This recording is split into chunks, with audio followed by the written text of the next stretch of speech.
blasting each other and having aerial fights, destroying entire cities.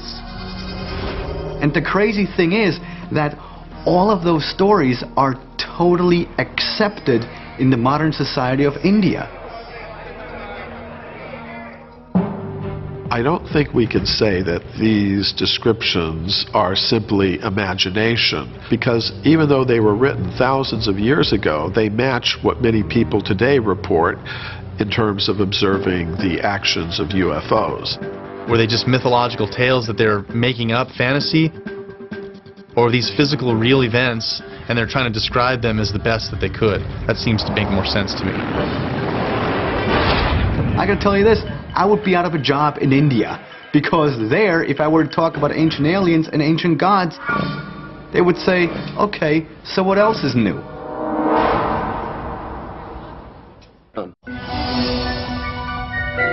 When backing up their claims of extraterrestrial visitation, ancient alien theorists draw upon two kinds of examples.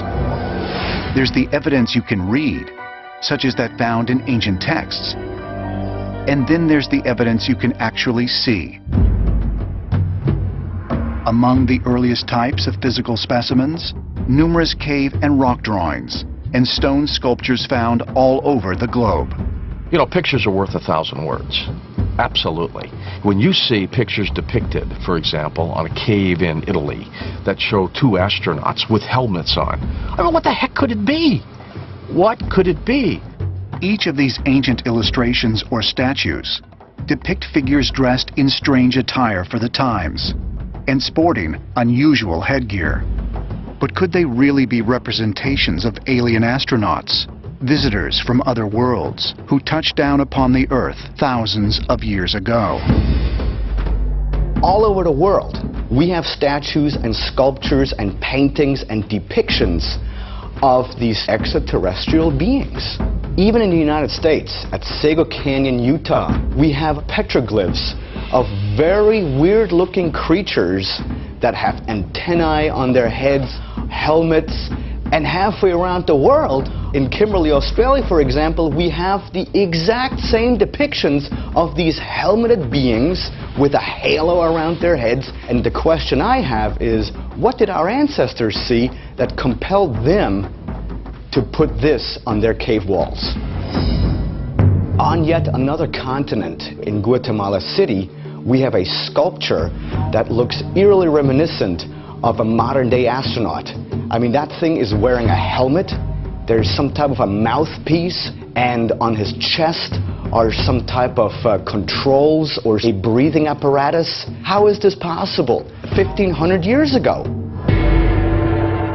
And in Colombia, there were thousands of tomb artifacts that look like modern-day airplanes. It has fixed wings, it has a fuselage, and it has an upright tail fin, which is not intrinsic to nature, but it is intrinsic to modern-day aerodynamics. Did our ancestors see something similar flying in the air? Absolutely. Another compelling artifact that was found was at the Istanbul Museum, where you have this headless spaceman sitting inside some type of a space vehicle. You can see his hands, and you can see tubing that go to some sort of devices. He's wearing a suit, his legs are crammed in there. I mean, even to the untrained eye, this looks very aerodynamic, and it looks something that, you know, came from outer space.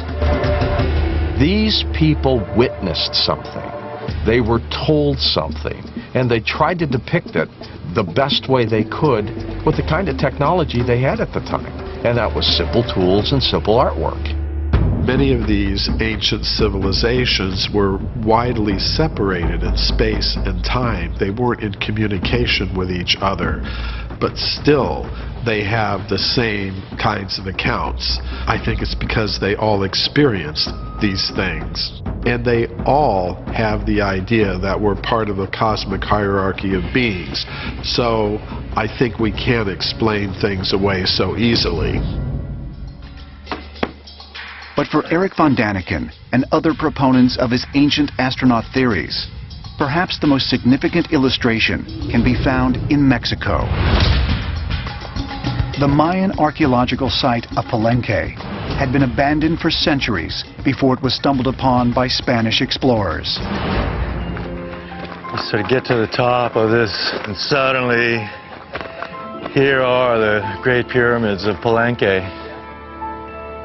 Here, deep within a secret tomb, under one of the age-old temples, lies the 7-ton sarcophagus of Palenque's 7th century ruler, Pakal the Great. Lord Pakal apparently died here at Palenque. He was apparently this mysterious Mayan leader. He was a giant, 7 or 8 feet tall actually. And then they built this pyramid around his tomb. The Mayans literally worshipped him as some kind of a god. King Pakal's sarcophagus is adorned with a carving that has become a famous example of classic Mayan art. Most believe the illustration shows Pakal descending into the Mayan underworld. But ancient astronaut theorists interpret the carving a vastly different way. On this slab, an incredible chiseling. You see a man, and he's sitting in a sort of capsule. He has some sort of mask on his nose, and you see his upper hand, he's manipulating some controls. From the lower hand, he's turning something on. The heel of his left foot is on a kind of pedal, and outside of the capsule, you see a linking flame. This is incredible. This is absolutely a proof for extraterrestrials. 3, 2, 1, 0, liftoff. If we look at the similarities of what our astronauts look like when they are in a rocket ship or in the space shuttle and have gear attached to them, there are similarities being shown. So one just has to ask the question of, you know, is this just an artifact symbolically showing something, or are they trying to depict, with their own limited understanding of the time, what was taking place? Was Lord Pakal just some Mayan king that everyone liked? Was he some important visitor from some far-off land? Or was he even possibly some extraterrestrial from another planet? Although most scientists and archaeologists discredit von Daniken's interpretation of the Palenque carvings, visitors to the site are often treated to stories and offered souvenirs that support his claim. This is Eric von Daniken's theory, the chariots of the gods, no? You see, Pakal's supposed to be driving the rocket, holding the controls, the pedals, the engine, and the fire of the rocket. This will be the cabin, no? And this is the oxygen. Mainstream archaeologists claim that it's really a depiction of Lord Pakal and his journey to the underworld. He's going under the ground rather than out into space. Both are interesting theories, and either could be right in my mind. In recent years, Pakal's tomb has been closed to tourists and casual visitors. Although the sarcophagus is off limits, ancient astronaut theorists can still find a wealth of evidence in the carvings along the walls of Palenque. This is very similar to what's on the lid of Lord Pakal, of his tomb. The way he's got his left hand right here in like an odd position, and his wrist. Also some kind of rocket exhaust or something is coming out of him. But Lord Pakal may not have been the only alien who once walked the Palenque ruins. The Mayans had such an advanced calendar and mathematical system. Why were they so obsessed with the stars? One of the most advanced of any ancient cultures. And yet, the Mayans just vanished around 500 AD. We don't know where they went. And one explanation is that the Mayans were some kind of extraterrestrials, and they literally left our planet. But ancient cave drawings and stone carvings aren't the only types of illustrations that fascinate ancient alien theorists. In 1929, historians discovered a map which had been painted onto a piece of gazelle hide. They traced the document back to a 16th century Turkish admiral named Piri Reis. But in stark contrast to other maps dating back to that time, the map depicts landmasses that were still, as yet, unexplored. It shows the coast of Antarctica as it exists under the current ice cover. Now that's really pretty amazing, because it would tend to indicate that the map was made at a time when Antarctica was ice-free, which would be many millions of years ago. The map also accurately charts the coasts of Europe and North Africa. But it's the illustration of northern Antarctica that truly astonishes ancient astronaut theorists, because this region wouldn't even be discovered for another 300 years. We have to remember that Antarctica is covered by at least a mile thick ice. We didn't have ground-penetrating radar until 1958, so for a map to exist in 1531 accurately showing the topography, it's pretty interesting. When cartographers superimposed the Piri Reis map over a modern map of the world, they were amazed to discover that the ancient chart was fantastically accurate in the most minute of details. But how could the creators of a centuries-old map have known of mountains or rivers that had yet to be discovered? In 1531, I really don't know of anyone who was flying above the surface of the Earth high enough to map topography, and how would they see underneath the ice? Their maps were so accurate. I mean, we know that they didn't go to Antarctica and explore it, but yet they were able to draw these maps of it.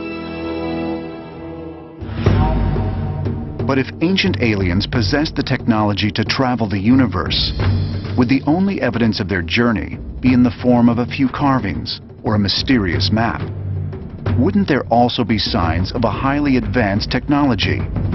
Signs that might be too large to overlook. You mean to tell me that people of that time period did this by hand? I don't think so.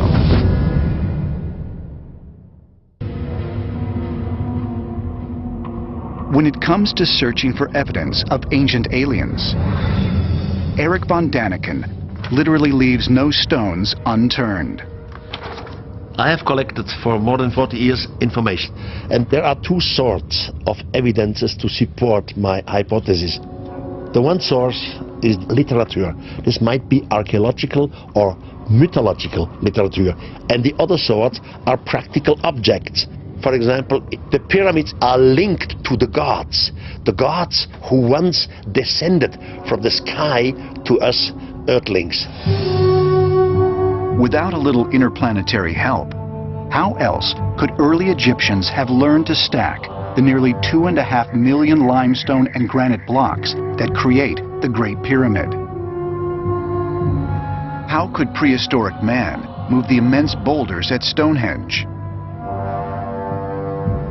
And how could ancient builders at Cusco fit stones so closely together that even a razor blade can't fit between them?